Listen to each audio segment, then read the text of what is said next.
नमस्कार दोस्तों, आप देख रहे हैं द हिंद 24 न्यूज। मैं हूं आपके साथ एकांशा सोनी। चलिए नजर डालते हैं आज की मुख्य खबरों की ओर। भगवान राम की तपोभूमि चित्रकूट धाम में सोमवार से 3 दिवसीय भव्य दीपोत्सव की शुरुआत हुई। चित्रकूट धाम तीर्थ परिषद की ओर से कराए जा रहे इस कार्यक्रम की शुरुआत तमाम साधु संतों की मौजूदगी में शुभारंभ हुआ। बुंदेली कलाकारों से लेकर देश के तमाम राज्यों से आए कलाकारों ने अपनी प्रस्तुति दी।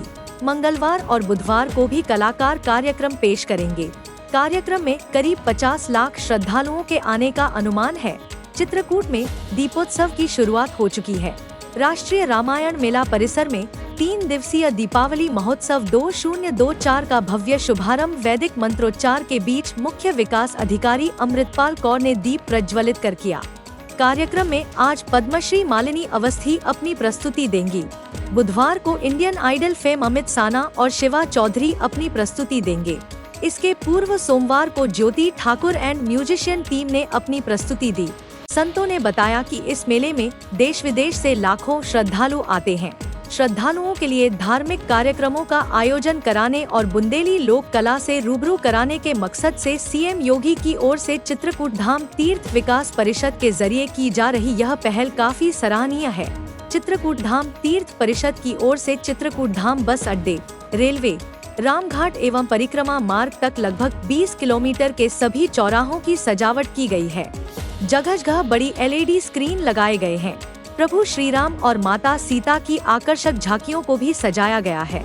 रामघाट में लेजर लाइट के जरिए दीपदान के दृश्यों को भी दिखाया जा रहा है। प्रभु श्री राम की तपोभूमि को दुल्हन की तरह सजाया गया है। किस तरह आयोजन हो रहा है, क्या क्या इसमें है?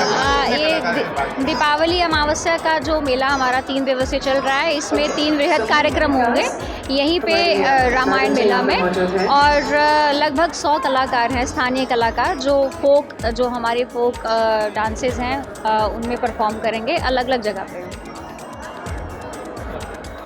दीपावली का महात्मा है, हम अंधकार से प्रकाश की ओर जाएं। हमारी संस्कृति में ये बहुत महत्वपूर्ण दिवस है। क्यों? आध्यात्मिक जगत में भी यही बताया कि व्यक्ति अंधकार से प्रकाश की ओर जाए। हर गुरु कहता है अंधकार से प्रकाश की ओर ले जाने के लिए। और आज हमारे प्रभु श्री राम का राज्याभिषेक का वह दिवस है जिस दिन दीपावली मनाई गई थी कि राम जी का तिलक है। गुरु वशिष्ठ जी ने ये आज के दिन तिलक किया था और आज के दिन से अयोध्या, चूँकि उस समय चक्रवर्ती नरेश के रूप में वहाँ पर महाराज दशरथ विराज थे, संपूर्ण पृथ्वी के वो राजा थे। इसलिए दीपावली का ये पावन पर्व पूरे भारत में, पूरे विश्व में मनाया जाता है। जहाँ पर भारतीय संस्कृति के लोग हैं हर जगह दीपावली का अच्छा कार्यक्रम है। और मैं अपने पूज्य महाराज जी और उत्तर प्रदेश के मुख्यमंत्री आदित्यनाथ जी को धन्यवाद देते हैं, उनको प्रणाम करते हैं कि यह चित्रकूट विकास परिषद का गठन करके और इस तरह के सांस्कृतिक जो कार्यक्रम के द्वारा समाज को ये अपनी संस्कृति के प्रति आगे बढ़ने का और संस्कृति के प्रति जानकारी देने का काम उनके द्वारा किया जा सकता है। हमारे यशस्वी मुख्यमंत्री माननीय योगी आदित्यनाथ जी अभी कुंभ में भी, और उन्होंने कई चीज़ों की घोषणा किया है। कोई भी गलत विचार लेकर के कुंभ में प्रवेश नहीं कर सकता। कोई किसी प्रकार का आतंकवादी कुंभ में प्रवेश नहीं कर सकता। कुंभ में बिल्कुल पॉलीथीन वर्जित है। और इस तरह से अभी जो अखाड़ा परिषद के साथ बैठक किया है योगी आदित्यनाथ जी ने, उसमें भी उन्होंने कुंभ को भी सजा रहे हैं। तो हमारी भारतीय संस्कृति के उत्थान का जो ये अनुपम कार्य हमारे चित्रकूट विकास परिषद और जिला प्रशासन ने मिलकर के चित्रकूट में कर रहे हैं। क्योंकि चित्रकूट मर्यादा पुरुषोत्तम की तपस्थली है, राम जी की तपस्थली है। और इसमें यह कार्य होना पूरे संसार में, पूरे विश्व में इसका संदेश जाएगा। ये बहुत अच्छी बात है। सजाया गया है, जगह जगह कार्यक्रम करेंगे। आज भी आप उद्घाटन करके आए हैं, क्या कहेंगे इस तरह आगे? ये चित्रकूट में दीपावली महोत्सव बहुत ही महत्वपूर्ण है। इसी कारण से, क्योंकि जनता जनार्दन श्रद्धालु लाखों करोड़ों की संख्या में दीपावली पावन पर्व पर पधारती है, इसी से आज त्रिदिवसीय रामलीला का उद्घाटन सत्र चित्रकूट धाम में रामायण मेला परिसर में यहाँ के प्रशासन द्वारा और चित्रकूट विकास परिषद के द्वारा आज संभावित हुआ। जैसा कि सर्वविदित है, भगवान राम 11.5 वर्ष तक अनवरत चित्रकूट में वास किए। उनकी मनोकामना थी, माता जानकी जी की इच्छा थी कि हम लोग सकुशल वापस अयोध्या जाएं, पहुँचें। तो उसी तारतम्य में यहाँ के ऋषि मुनियों के आशीर्वाद से जो भगवान राम का उद्देश्य था, रावण वध, रावण का संहार, क्योंकि समग्र सृष्टि का आतंक का पर्याय बन चुका था रावण, उसका संहार की शक्ति चित्रकूट से ही भगवान ने अर्जित की, ऋषि मुनियों के सानिध्य से, उनके आशीर्वाद से।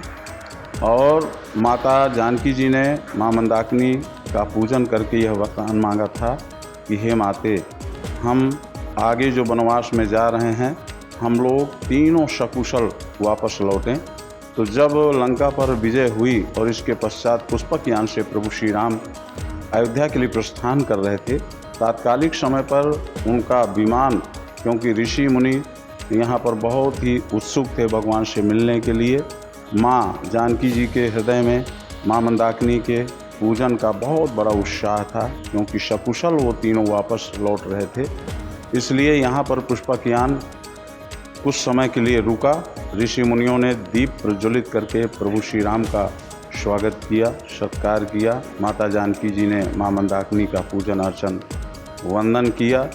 और इसी कारण से, इसी तारतम्य में श्रद्धालु जनता जनार्दन ये सोचते हुए कि जब यहाँ पर त्रैलोक्यपति तीनों लोगों के स्वामी की इच्छाओं की संपूर्ति हुई, माता जानकी जी की इच्छाओं की संपूर्ति हुई, तो यहाँ पर निश्चित रूप से हमारी जो मनोकामनाएं हैं उनकी संपूर्ति होगी। और इसी तारतम्य में दीपोत्सव का बहुत बड़ा महोत्सव, यहाँ पर करोड़ों की संख्या में दीपोत्सव, दीप प्रज्वलित करके जनता जनार्दन श्रद्धालु यहाँ पर माँ मंदाकिनी का, कामतानाथ जी का, मदगजेंद्र नाथ जी का, भरत जी महाराज आदि आदि अनेक मंदिरों में बहुत बड़ी संख्या में दीप प्रज्वलित करते हैं और अपनी मनोकामनाएं भगवान के सामने व्यक्त करते हैं कि प्रभु जिस प्रकार से प्रभु श्री राम की कामनाओं की, माता जानकी जी की कामनाओं की पूर्ति हुई, उसी प्रकार से हमारी भी कामनाओं की संपूर्ति पावन धाम में हो। इसी कारण से बहुत बड़ी संख्या में 5-6 दिवस तक यहाँ पर समग्र चित्रकूट, जो लगभग 20-25 किलोमीटर परिधि में है, मेले से भरा रहता है, श्रद्धालुओं से भरा रहता है। 5 दिन तक अनवरत श्रद्धालु यहाँ पर जनता जनार्दन निवास करते हैं और सारे तीर्थों में दीप प्रज्वलित करके दीपोत्सव मनाते हैं। बहुत ही महत्वपूर्ण दिवस है चित्रकूट का। ऐसे ही तमाम खबरों के लिए जुड़े रहिए द हिंद 24 न्यूज़ के साथ।